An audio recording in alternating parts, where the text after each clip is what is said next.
All right, let's jump straight into this explainer. We're going to unpack a legal blueprint that's designed to fix a water system literally buckling under its own weight.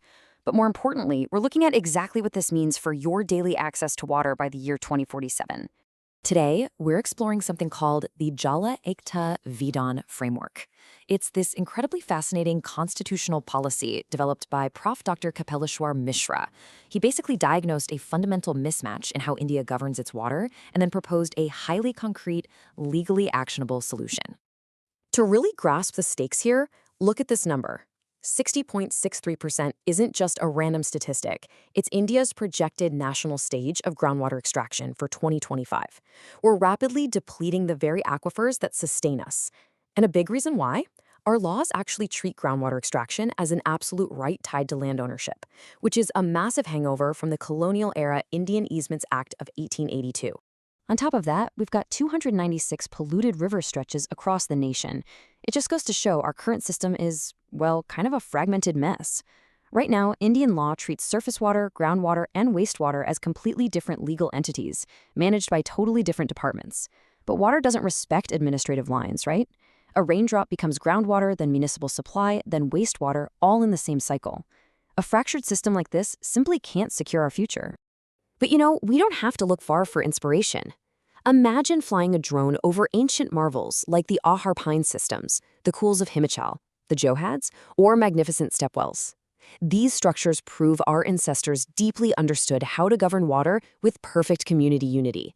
They managed it as a shared local resource through nested, decentralized authority, which is exactly the concept our modern laws have somehow forgotten. Section 1. The Nobel Masterclass. Economics for the Common Man. The doctrine builds on Elinor Ostrom's concept of polycentric governance. Ostrom actually won a Nobel for proving that local communities are best equipped to manage shared resources. Think of it like a large joint family managing a shared kitchen garden. The rules need to be tailored to local conditions, not just dictated by a distant boss or some centralized bureaucracy. Next, Dr. Mishra folds in Ronald Coe's theory of transaction costs. Imagine seamlessly swapping seats on a train just because the rules are perfectly clear and the conductor allows it. Coase showed that if legal entitlements are defined and trading is easy, a resource like water can flow to its highest value use without some central planner dictating every single move. Then Oliver Williamson and Douglas North remind us that institutions, the actual rules of the game, really matter. It's like the rules of a cricket match. One unified set of rules makes the game flow beautifully. But bad or conflicting rules just cause total chaos on the pitch. Consolidating our overlapping water agencies lowers those massive coordination costs. And anchoring this whole economic framework is Amartya Sen's capability approach. Sen makes it crystal clear that water isn't just an economic commodity to be traded. An ecological reserve of water is an absolute, non-negotiable ticket to freedom, essential for human health and dignity. The water you literally need to survive can never be bargained away. So let's unveil the blueprint, bringing all this theory and ancient wisdom together. It's the JALA Ekta VIDHAN, or the One Water Doctrine. It is a single, constitutional, legal framework completely designed to secure India's hydrological commons by Viksit Bharat 2047. One water, one law, one governance architecture. The real engine here is a three-tier architecture. At the top, you have a national One Water Commission, setting the environmental baseline and interstate norms. In the middle, river basin parliaments manage the basin water accounts and certify trades. And down at the grassroots level, local water councils handle the day-to-day allocations. It directly mirrors Ostrom's principles of nested enterprises. This entire system runs on what Dr. Mishra calls usufructuary water entitlements, or UWEs. This is an absolute game changer.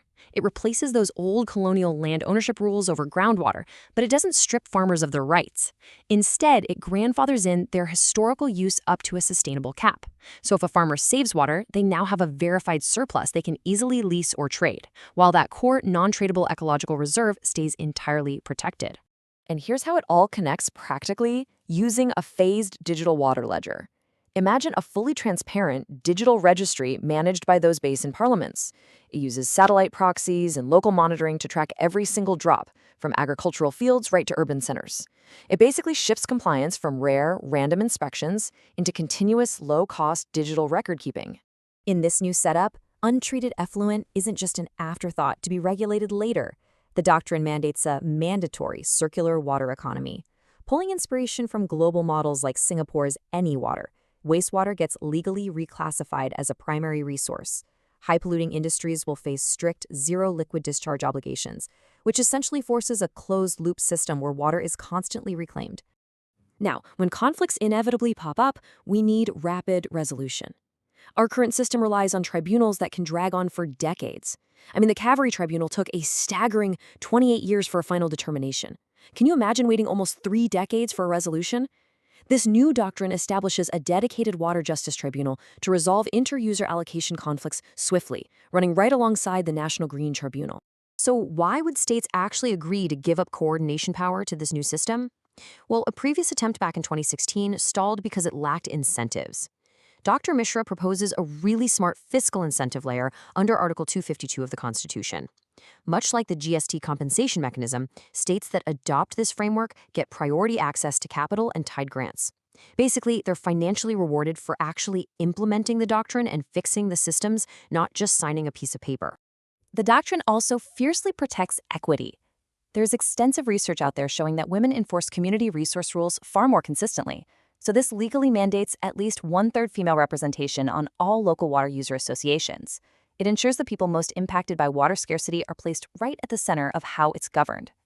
And this isn't just theoretical pie-in-the-sky stuff. There's a highly structured roadmap here. Starting right now with Phase 1, from 2026 to 2030, we lay the foundation with pilot basins. Then Phase 2 operationalizes those entitlement trading platforms across major basins. Finally, Phase 3 takes us all the way to 2047, achieving a fully integrated nationwide closed-loop water economy. JALA Ekta Vidhan proves that unifying our fragmented laws isn't just about crafting better policy, it is a profound civilizational responsibility. With every drop protected, every river alive, and every citizen secure, we have to look toward the vision of Viksit Bharat at 2047 and ask ourselves one final defining question. Are we ready to secure our future?